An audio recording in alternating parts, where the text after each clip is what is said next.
Imagine this. You're a young miner living on Mars, toiling day and night in a harsh underground mine, believing that you are building a better future for your people. You're part of the Reds, the lowest class in a rigid color-based society, and you've been told that your work is essential to make Mars habitable for the surface dwellers, and that one day, your descendants will walk the surface free. And then you discover that's all a lie. Mars has already been colonized, and the wealthy, powerful Golds live in unimaginable wealth, while your people are kept in the dark. Fueled by betrayal and a hunger for justice, you're recruited into a rebellion that seeks to overthrow this corrupt hierarchy. And to do this, you'll have to become one of them. Transform into a Gold, infiltrate their world, and play their deadly games. Red Rising is about survival, strategy, the lengths that you go to change the fate of your people, all while navigating a brutal world where power is everything. This was an amazing read. I dare say my favorite read of this year so far. Pierce Brown did an incredible job creating the entry point into this epic saga, and I can't wait to share more about it with you. I knew about this book for a while. You know, it's on a bunch of these top rated books lists, and I was curious, and my girlfriend happened to have a copy, and I picked it up and started reading it, and it immediately caught me off guard. A lot of the reviews online kind of sell this book as Hunger Games-esque or Hunger Games knockoff, very YA. And although this book has aspects of the Hunger Games, I can definitely see it. It's much more. I saw influences from the Hunger Games, from Game of Thrones, from Lord of the Flies, from Dune, from Ender's Game. There's so much here. It's sci-fi, it's space, it's fantasy, it's dystopian, it's everything wrapped in one. It's so much more than a Hunger Games knockoff or a YA book. I want to talk about some of my favorite parts of this book, starting off with the characters. I have three favorite characters, the first one being Darrow. Darrow is such a compelling character. One of the reasons I like him so much is because he's such a reluctant hero. I've always had a thing for people who shy away from power or leadership, but it's thrust on them anyway. You know, Darrow becomes a symbol of this rebellion that he never wanted to lead. And it's fascinating watching someone thrust into that kind of position deal with it. And it leads me to my next point, which is that Darrow is not led by glory or ambition. He's led by justice. A lot of times you read books with characters who are very self-interested, and you can tell that they want power for the worst reasons. Darrow wants power to seek justice for those who are oppressed, not for himself. And I love that about him. I love that he's a reluctant hero, and I love that he's in it for something more than just glory. It makes him really interesting to read and really relatable. I also really like Darrow because he's constantly evolving. Getting to read about a character who, you know, goes from being an oppressed miner to a revolutionary leader is truly a unique experience. Literally from dirt to the top of the mountains. You get to kind of read about Darrow transform not just physically, but also emotionally into the very people that he was taught to hate. And it's such an interesting roller coaster ride that he goes on. Um, I think that leads into one of my next reasons why I like him so much is that he always feels almost out of place. It's that kind of feeling of being an outlier. You know what I mean? Where, yeah, he belongs. He dresses like golds. He looks like a gold. He even talks like a gold, but he doesn't really fit in. There's something different about him. And I love reading about characters who are different, who go against the crowd, who think differently than most people. Darrow is definitely an outsider among the elites, and it creates such tension in his relationships and his decisions. And I love reading about that, along his journey. Another one of my favorite characters is Severo. Severo is so funny. I loved reading about him. I loved learning more about him through Darrow's eyes. First off the bat, Severo is extremely loyal. He's fiercely loyal, almost to a fault. His loyalty to Darrow is unwavering, even at his own expense at times. And I really think this strengthens his bond with Darrow. I loved reading about how much closer they got, how, Darrow felt like he could confide in Severo because Severo was always going to be there for him. And that's just amazing. I love reading about good friendships in books. Like, yes, I love a romantic relationship, but a good friendship, it's amazing. It's amazing. It transcends fiction. Like, I'm believing that this is real, that this is a real relationship that y'all have formed, that you've actually become brothers.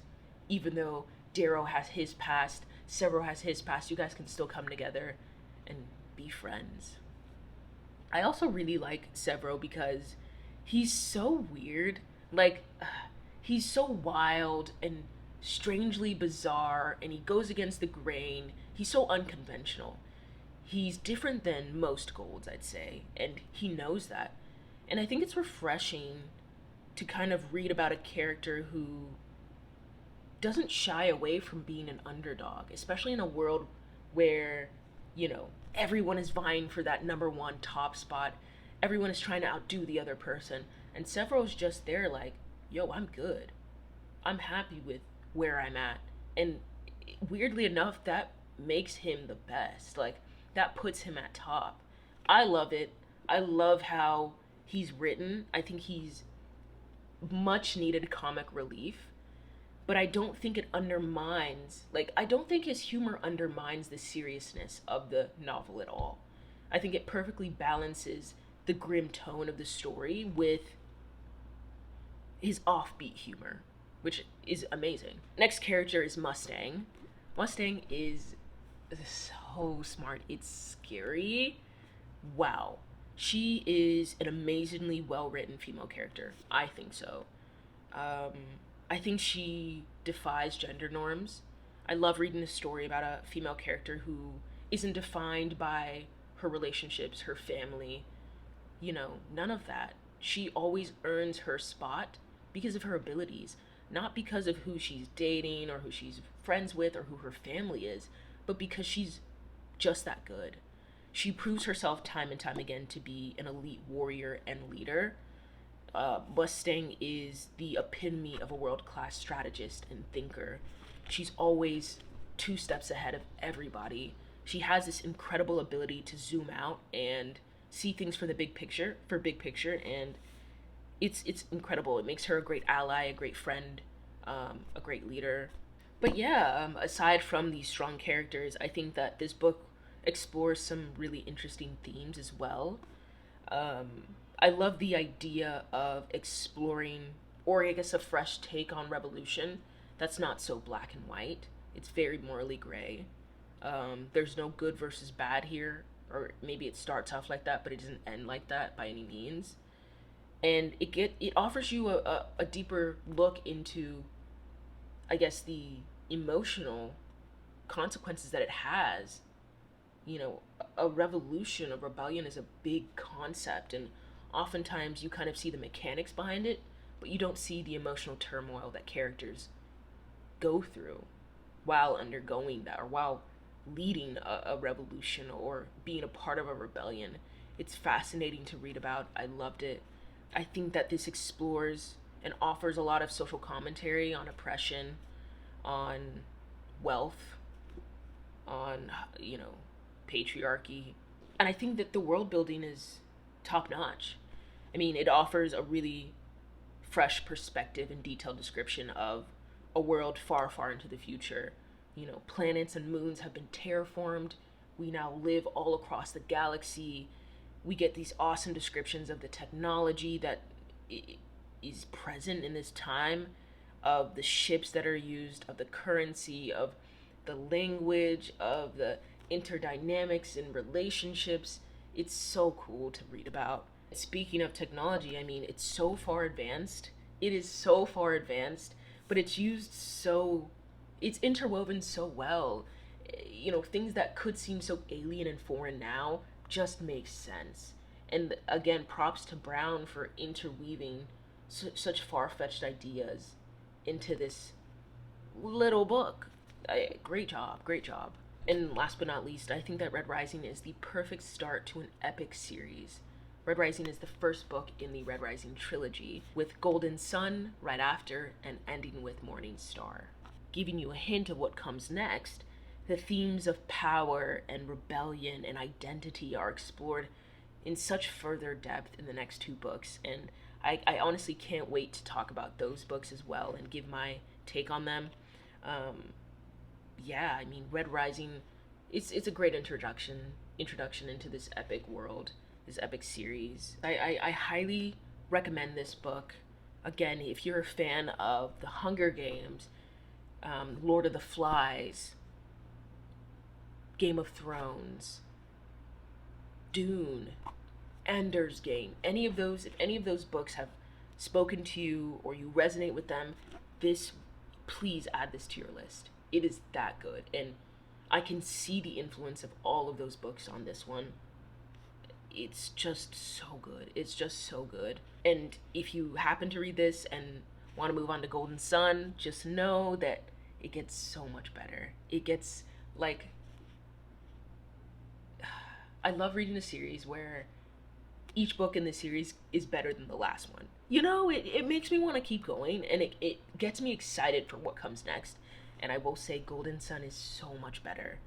Wow. So if that's not enough to convince you to just read this book, but I'm sorry. I don't want you to treat this book as filler, because it's not. It's incredible. On its own, it's really good. But just know that in this book, right, Darrow really believes that he's the smartest person in the room. Like, you can feel that. It's a first-person narrative. We're there with him. In Golden Sun, Darrow learns that that's not the case. There are much smarter people than him, and the book feels like a gigantic chess match. I loved it. I loved this. I highly encourage you to pick it up, read it, and let me know what you think. Red Rising by Pierce Brown. Thank you. I'll see you in the next one.